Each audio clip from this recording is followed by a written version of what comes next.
Welcome, everyone. It's really lovely to see some returning faces and some new ones. This is another workshop in collaboration with the Anthropology Career Readiness Network, and today is all about informational interviews. What they are and why they're useful is something Elizabeth will talk today about with you. And yeah, so I'll just hand over to you, Elizabeth. Thanks, Olivia. Hello, everyone. How are you doing today? I hope you're all doing well. So this is going to be, I think, a fun workshop. It's all about informational interviews and getting what you need out of those interviews so that you are able to find the kind of job you think you want.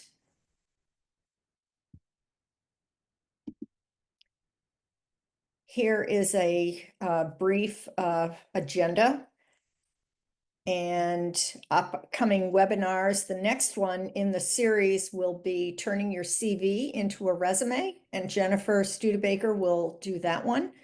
And then on June 18th, we'll have a webinar on explaining anthropology to people in your life. And that will be a really good one. Probably several of us will help moderate that discussion because it's one that comes up all the time.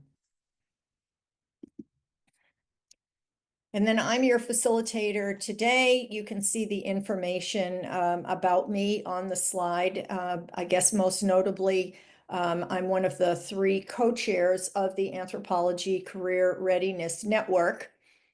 If you would like to join our group, you can go onto our website and to the contact page, and that way we'll get your name and contact information and be able to send you a proper welcome letter. Okay, so first, just a little bit about ACORN, as we call it, or the Anthropology Career Readiness Network. So we're very interested in helping anthropologists, especially students, but also those who are practitioners, figure out what is the next job for them. And we have lots of resources on our website. We have a series of how-to tools. These are like handouts. They are descriptive documents that provide you with information about everything from networking to actually securing a job. And you can see on the right-hand side of the slide is the cover of a book that we created this past August.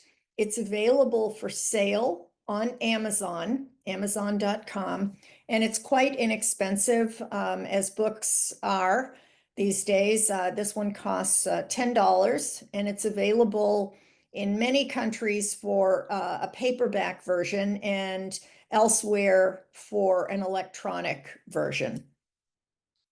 ACORN also has a speakers bureau, and you are welcome to reach out to the people on that bureau and ask them questions or invite them to an event that you might be hosting with your classmates or colleagues. We also have the World of Work blog, which we sponsor. Twice a month, we produce blog posts. We would love to get you to write one for us. The blog posts are focused on 2 topics. One is careers, and the other is career preparation. So as long as what you write about is on one of those 2 topics, we will work with you and make sure that your blog post is really strong and then get it published. ACORN also works with 2 professors every semester, fall and spring, and we work with them on a client project. The client could be a nonprofit, it could be a business, and it's a fabulous opportunity for students who have that particular professor to do a real project for a real client. At the end of the school term, The students present what they've learned on the issue that the client has. And, you know, from everything we've heard, the students are very, very excited to tell the client about what their results are and what their recommendations are. We are now working with our 12th and 13th classes on this. So it's really been a super opportunity for us. And then we also have a departmental advisory initiative. This is where two of facilitators from ACORN will go and visit an anthropology department or anthropology program. And we work intensively with the professors to help them put career readiness at the top of their list in terms of what is taught during class, as well as what is offered through the department by way of seminars, webinars, and other events. So we have a lot going on. We'd love for you to become members, and check us out on anthrocareerready.net. You can see the URL at the bottom of the slide. So now we turn to today's topic, which is informational interviews. So what exactly is an informational interview? Well, it's really an interaction or a meeting that you would request of a person that works in an area of work that appeals to you. And you basically are looking for information about what it's like to work in that particular area of work. So when you talk to people, you get pretty good insight into how they think about their job, what they think about their job, the positive and negatives of that particular job, and it can help you determine if that's the kind of job or that's the kind of work you might like to be doing.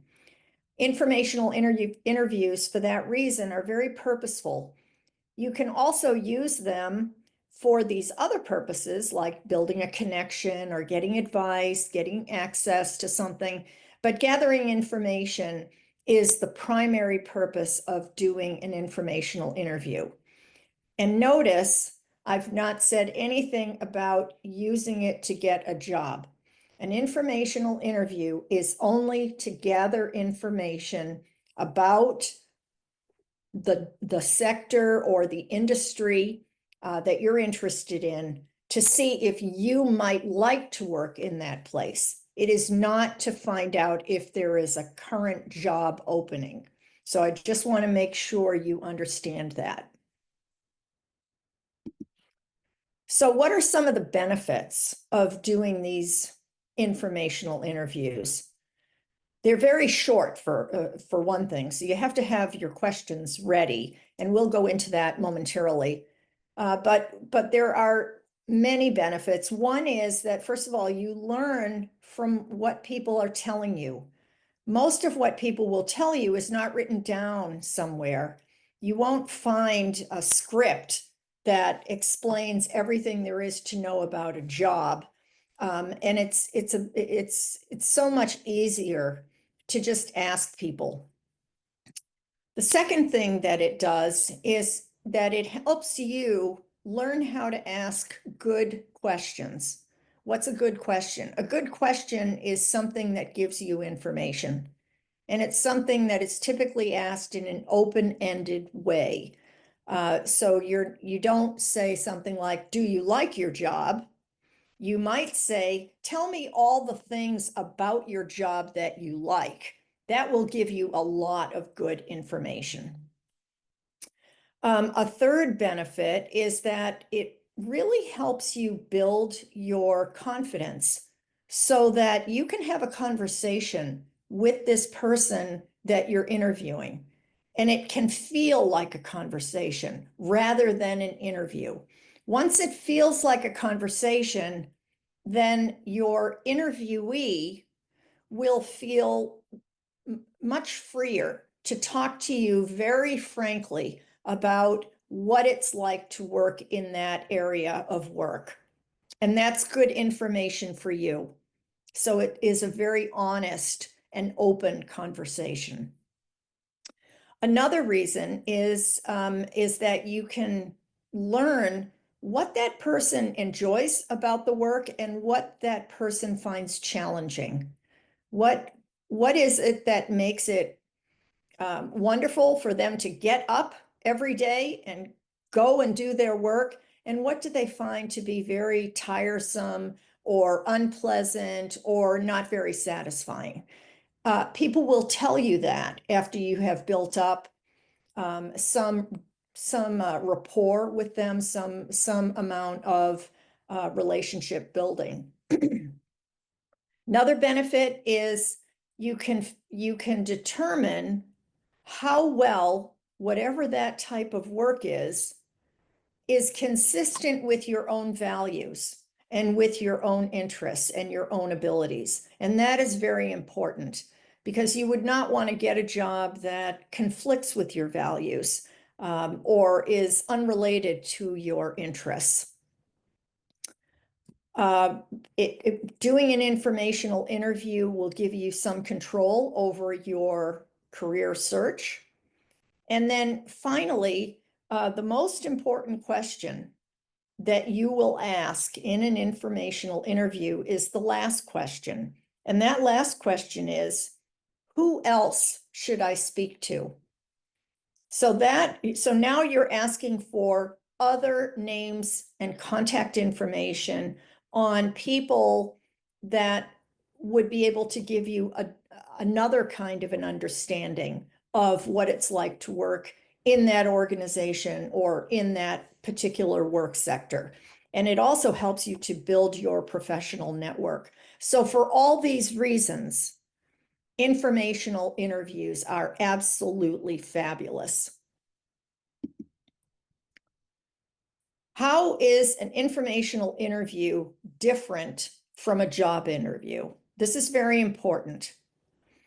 In both cases, you'll be conducting information on the organization and sometimes on the person that is involved in the interview.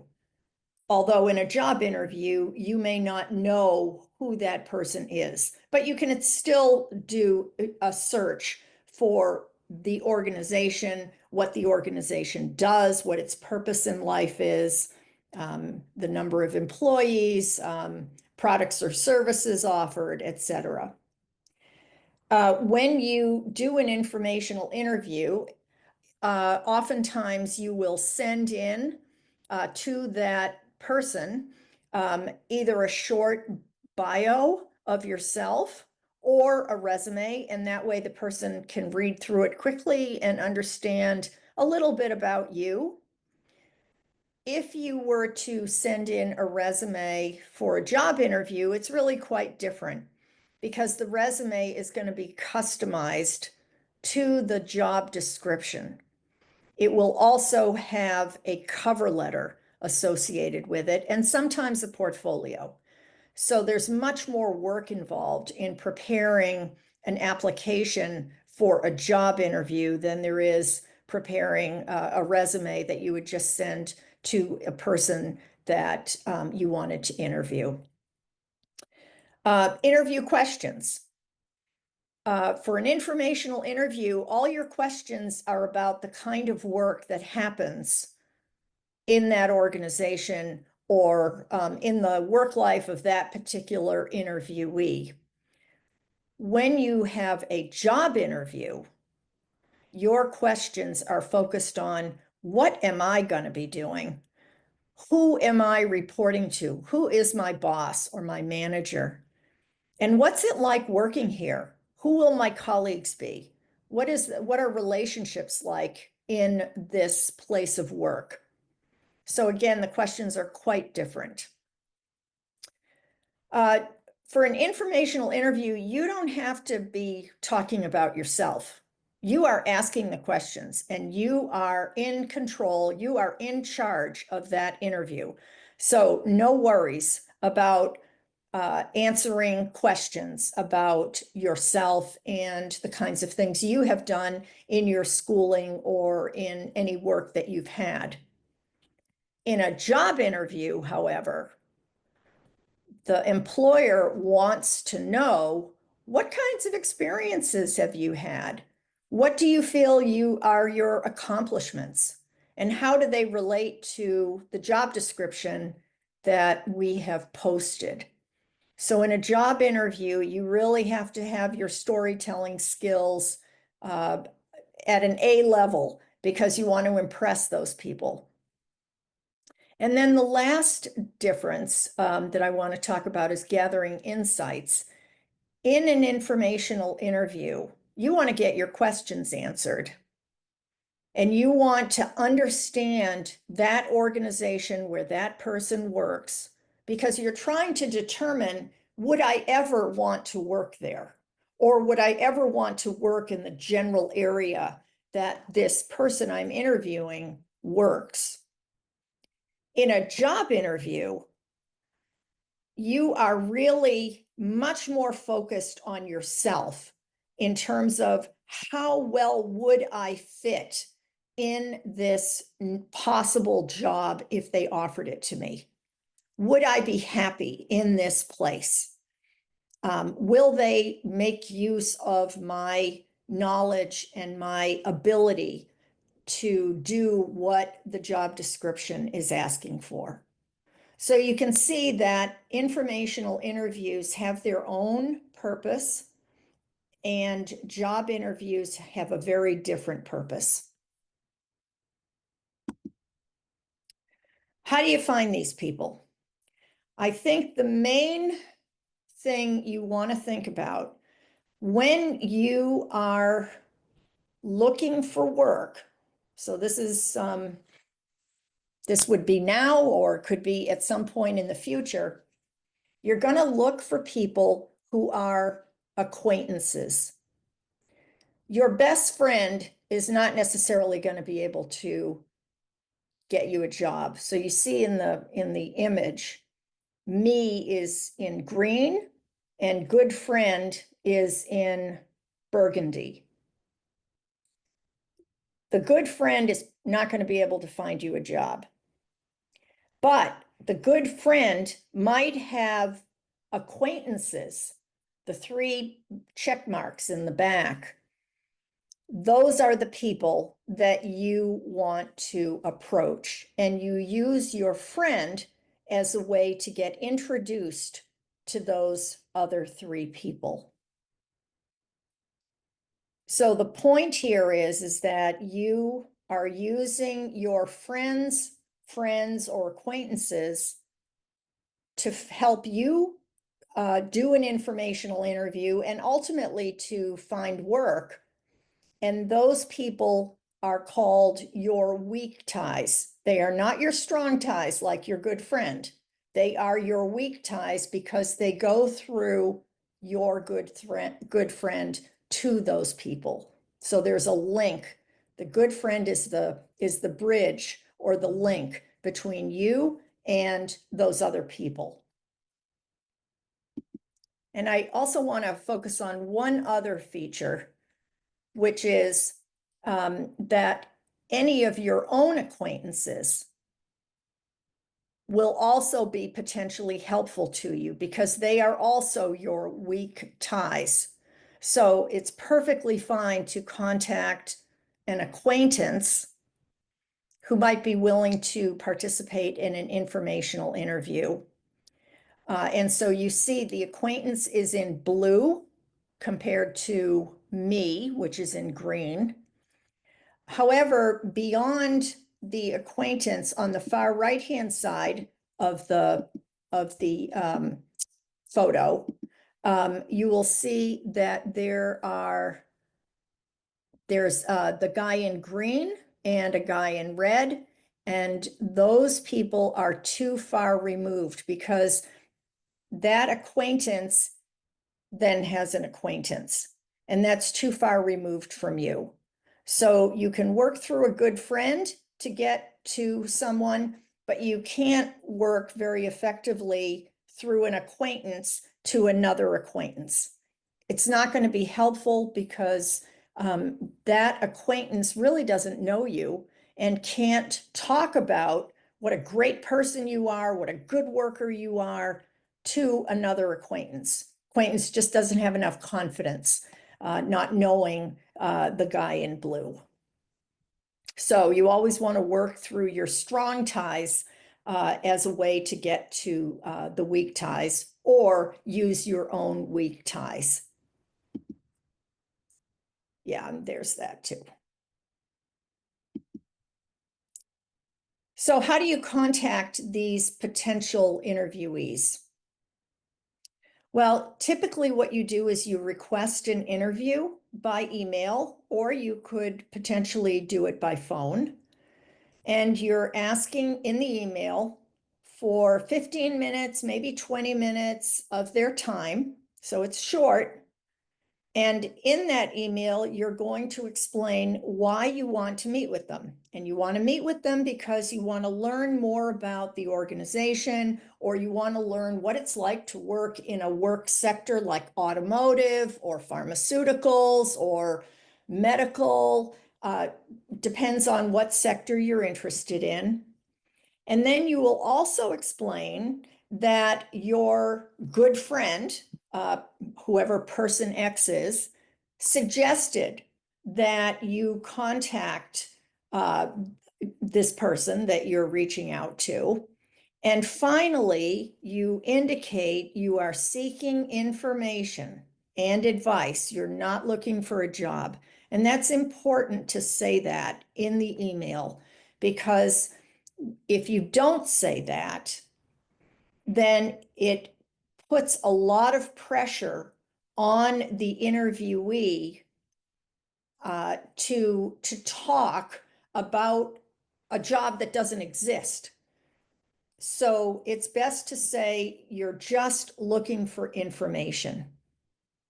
And then I've got a sample script here, which I think could potentially be useful to you. I don't think we need to go over it. You can read it later, but very briefly, it just follows the 3 bullet points explaining what you want, and you're hoping that you could do this interview over the next couple of weeks.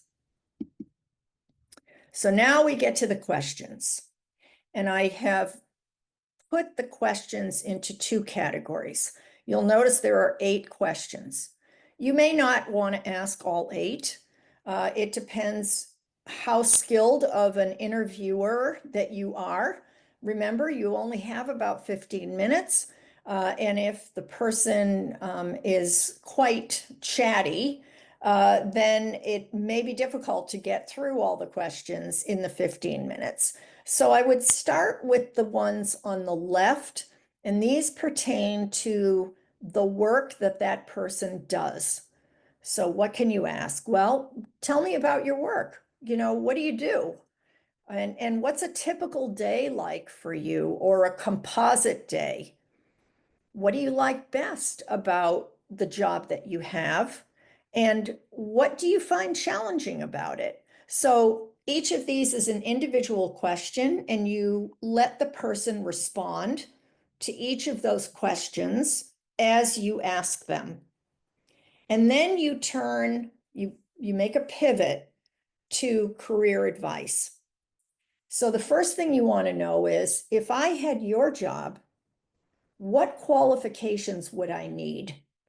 Now, it may be that the person you're speaking to is the CEO or somebody very senior in the organization, in which case you could rephrase that to say, what qualifications are necessary for an entry-level job in your organization, or for a mid-career job in your organization? So that's the first one. Then the second question is, what career path would you recommend for somebody like me that wants to do the kind of work that your organization does? And then the third question, When your organization hires, how do they find those new people? And then the last question is the most important, because you get to expand your network, and that is, who else should I speak to? Don't forget that question. And now you do the interview, and you all will practice this in just a minute. What I like about that photo is that that young woman is smiling. So it's really, really important to smile when you are doing these interviews, because it puts people at ease. You know, they relax and they're having a conversation. They don't feel like it's an interview. So the to-do list consists of all the things that you'll need to remember. You know, you arrive on time, make sure you're dressed appropriately, you introduce yourself and you're smiling, you ask your questions, keep the conversation going. And you can see she's got a notepad next to her. Take notes. Anything you hear that is unexpected or a surprise, or sometimes interviewees will use very specialized language. Write it down. Typically, when people use specialized terms and phrases, it's very meaningful. So take it down, and that will help you remember the conversation at a later point in time. And then at the end, of course, you're going to thank the person. But you're not done yet. After you get off the call, you're going to develop a spreadsheet. And here's a suggested spreadsheet. So first of all, we have the name of the person and their email. You put down the date. You put down the person's background. Then you write down the advice the person gave you. And this is important, because when you get advice, you pretty much want to follow up on that advice.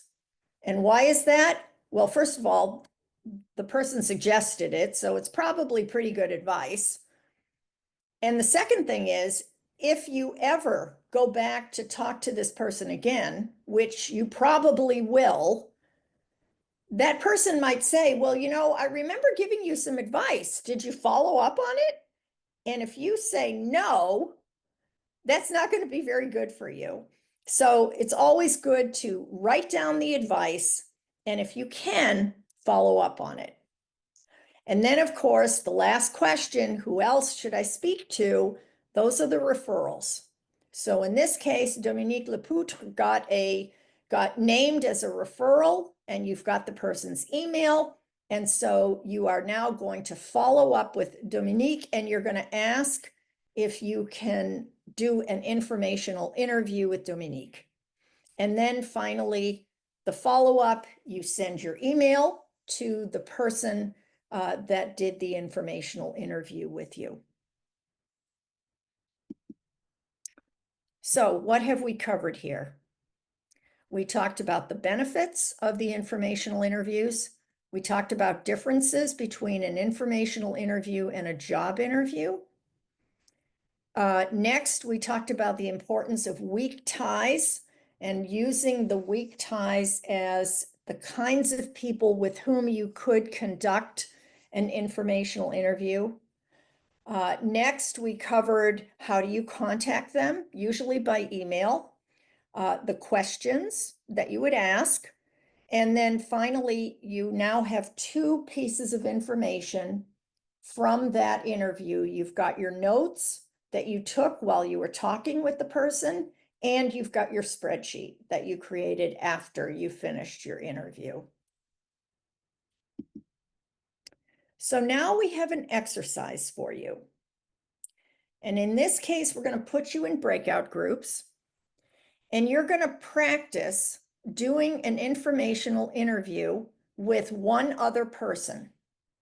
And the task that you have is you're going to try to find out about a current or a former job that your partner has had.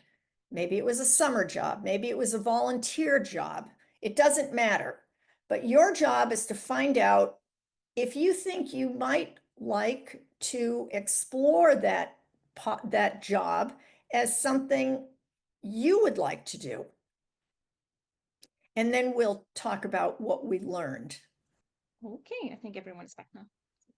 Feel free to continue. Okay, great. So, I'm just curious about your experience during this interviewing process. What did you think about it? What did you learn? And what would you suggest to others when they are doing informational interviews? So would anybody like to comment?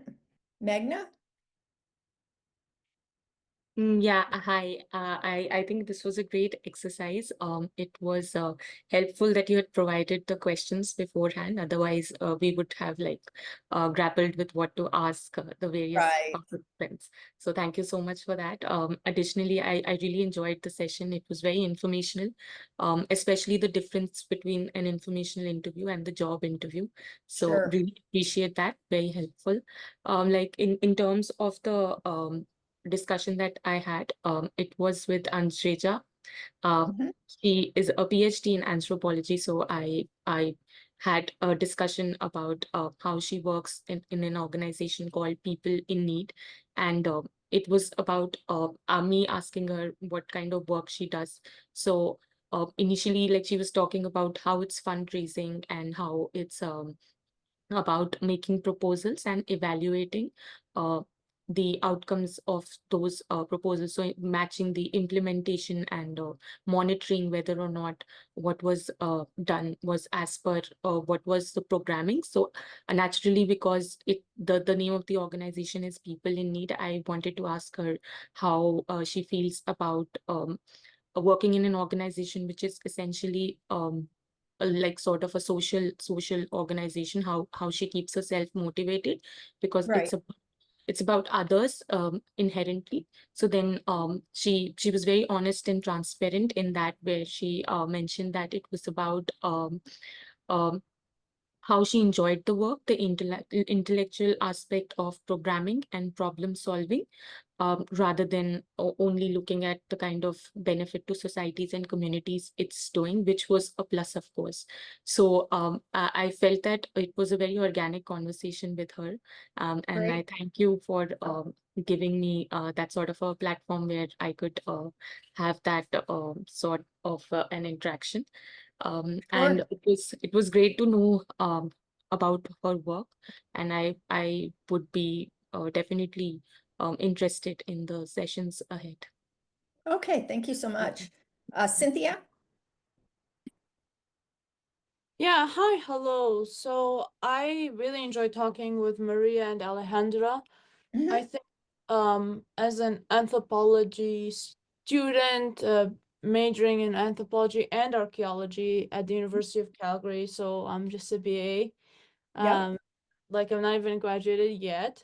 So I'm really interested in like working outside the country and like knowing how it's like when you're not in, BA, paying off your student loans and your tuition. Yes.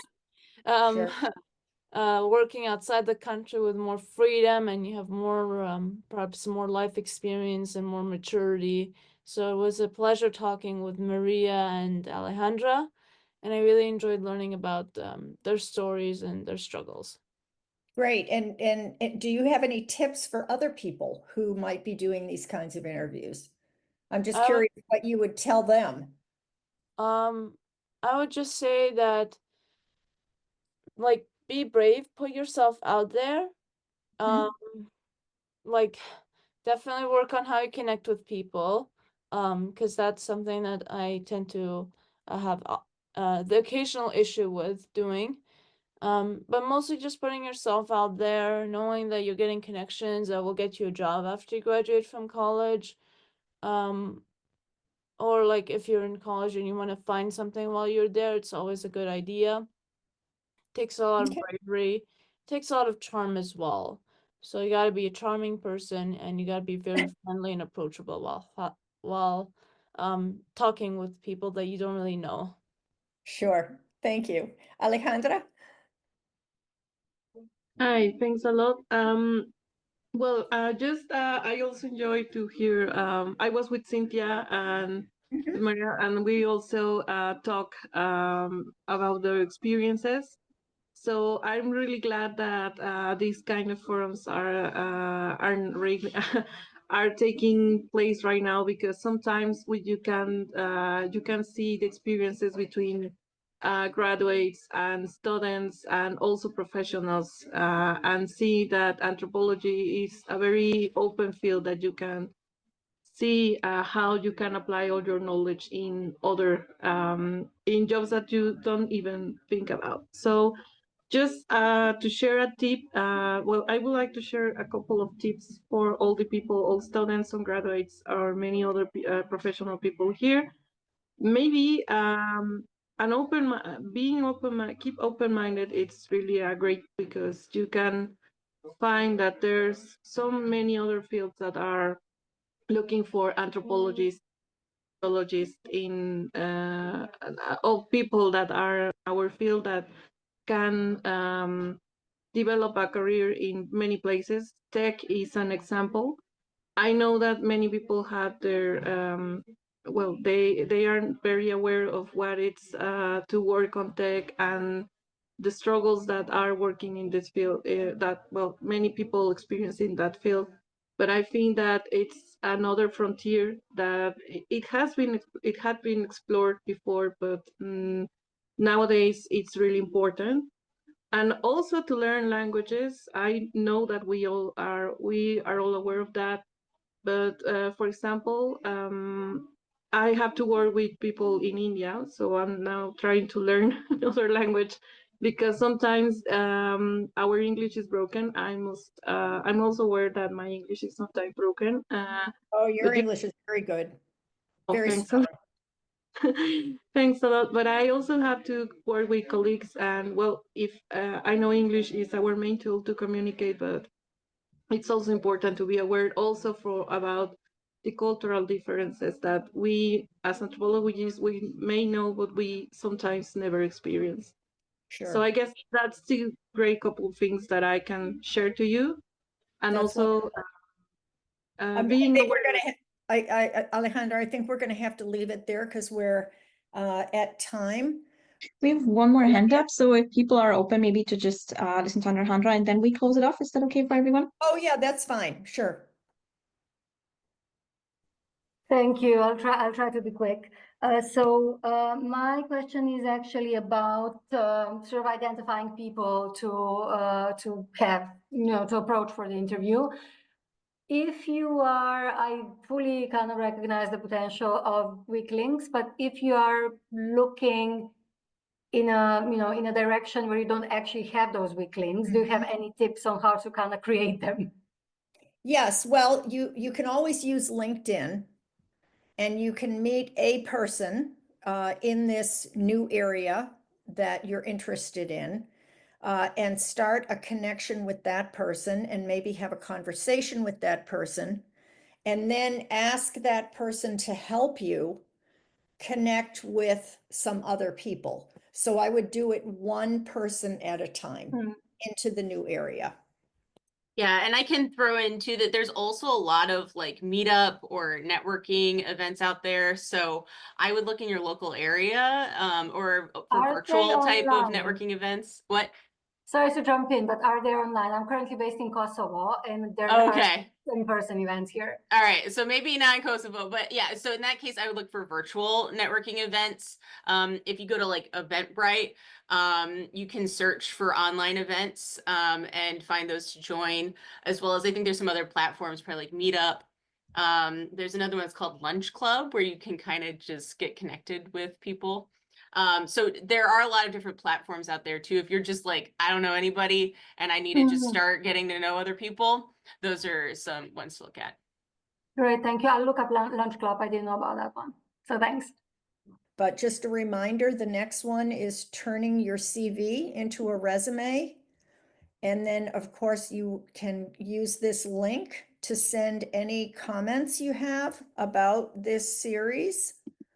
And you can also submit a topic. And that's it for today. Thank you all so much for joining today. As mentioned before, the next workshop is on May 21st. You can find the link to register for that in the chat. Also, the feedback, please feel free to share your thoughts about today's workshop. And yeah, we hope to see you at the next one. Thank you all for joining. Bye.